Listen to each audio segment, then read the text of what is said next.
How often do you see a service dog in public? Odds are it's not that often. So, do you really know how to appropriately interact with a service dog when out in public?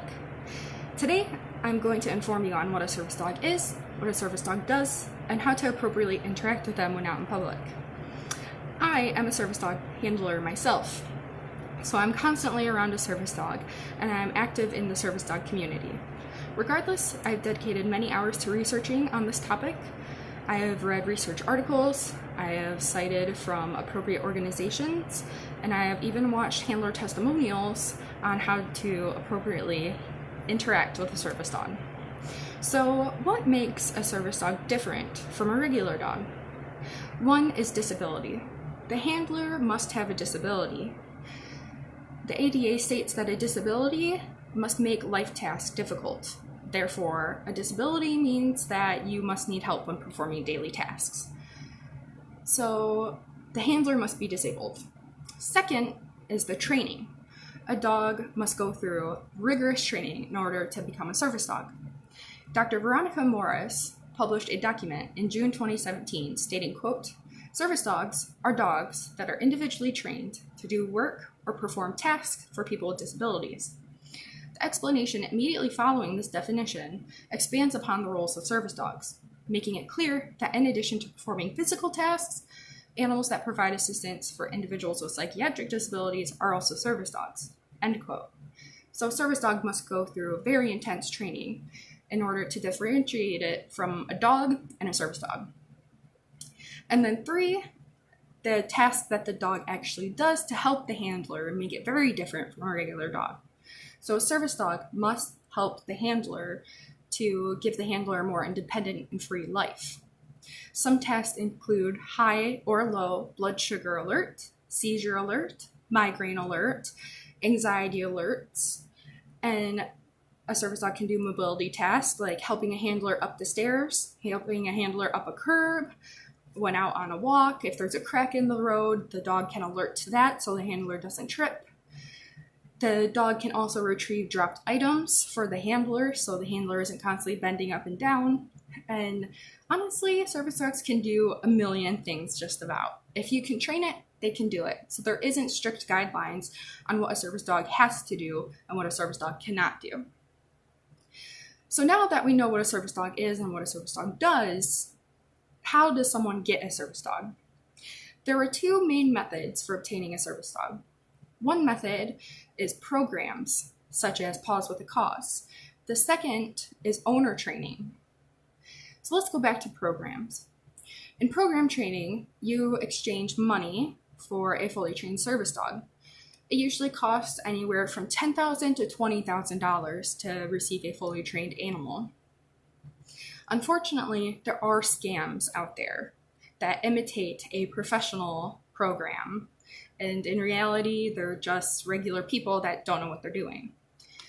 On May 23rd, 2019, Robin Young from WBUR.org stated, quote, "With the service dog and assistant animals and emotional support animals that have been in the news so much for the past, say, 3 years or so, all of a sudden, people with bad intentions or ill-informed people have woken up to the idea.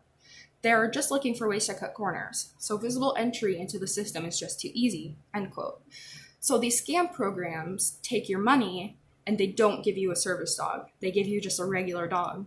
And it's really unfortunate because these handlers are then left out of money and then they have a dog that won't help them. The second way is owner training, which is my preferred method. A handler must first pick out a dog that is able to be a service dog through varieties of tests, which you don't have to do testing, but it's recommended. And then you must educate yourself on how to actually train a service dog.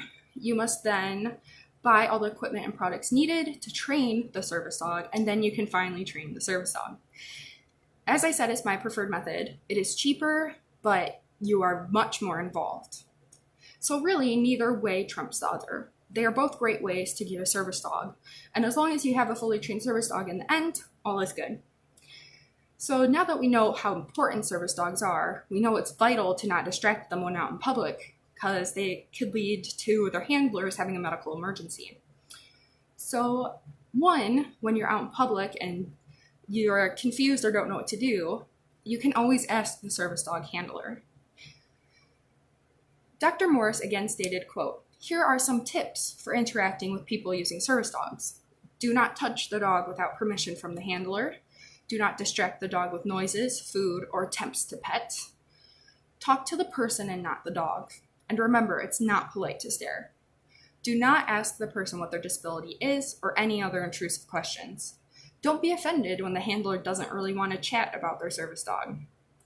If you have a dog, don't let them approach, play, or bark at the service dog. Tell handlers that may be visually impaired where you and your dog are in reference to them." End quote. So when in doubt, ask. Most of the time, handlers love to educate the public. But again, we're just like everyone else, so odds are we just want to get our groceries and head back home. Another thing to do is don't ask if the service dog is allowed where they are. Service dogs are legally allowed to go anywhere in public and are classified as medical assistant devices. And so under the ADA, they're allowed to go wherever I go.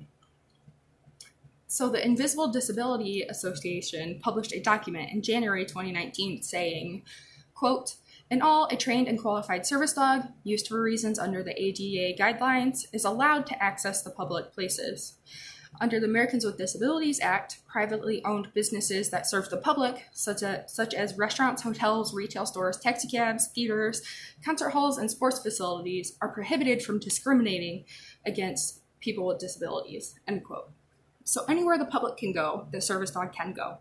It is just kind of a pet peeve of a lot of service dog handlers. Don't ask if you can bring your dog, which is not a service dog, into that facility. So in conclusion, the best thing you can do for both the service dog and the handler is ask. Don't be afraid to ask. We are just like everyone else. So if you have questions, don't be afraid to ask. Usually we love to help educate people who want to learn and to end the stigma against us. Thank you.